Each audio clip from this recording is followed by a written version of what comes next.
Peace and blessings, love and light, and welcome to day 160 of the 365-day challenge. It's your girl, Kim, and happy Monday. I hope that you all are having a spectacular day so far as you are seeking to make wellness a habit. Again, remember the 365-day challenge is all about creating healthy habits that are going to become normal for us, said that way we're increasing our quality of life and moving the needle a little closer to a better version of ourselves. And how are we doing that? For some, it will be focusing on things that they can do to promote their physical wellness.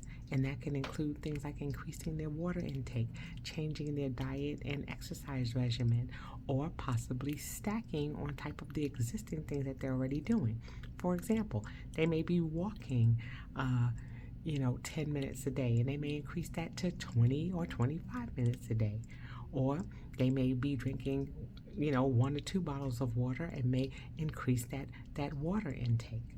Okay, or maybe it's something that you're doing spiritually. Maybe you have not done a Bible study and you're deciding to read the Bible in a year, or maybe you've decided to follow a 365 devotional, so that way you're increasing your relationship with Christ. Or maybe you're deciding to take a course, so that way you're expanding your knowledge base.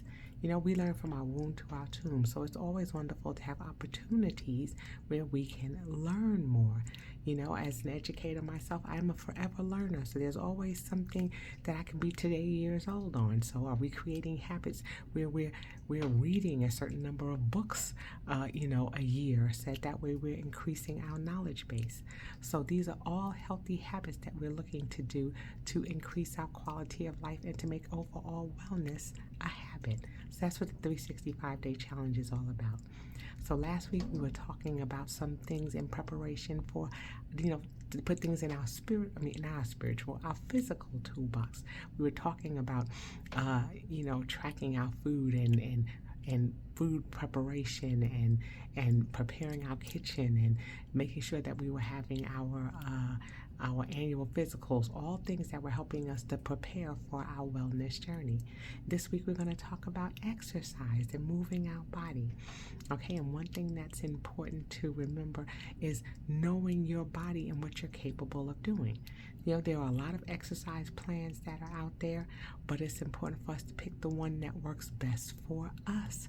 They may have programs that are requiring you to jump or to bend, and you may have bad knees, or you may not be able to do things that are cause you to propel off the ground, jumping jacks or burpees or things of that nature. I have spinal stenosis, so I can't stand for long periods of time before I start feeling pins and needles in my legs because it pinches a nerve in my back. So I do a lot of chair exercises.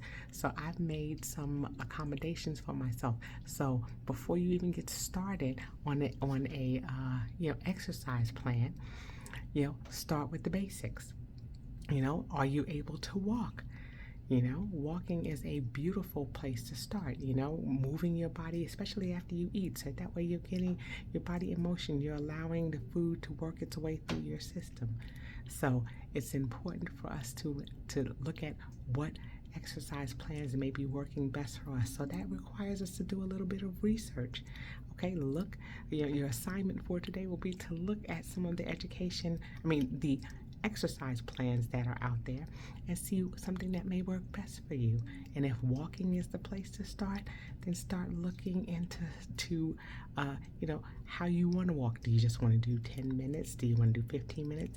And when do you want to do that? So today is all about research. What is the best plan for you?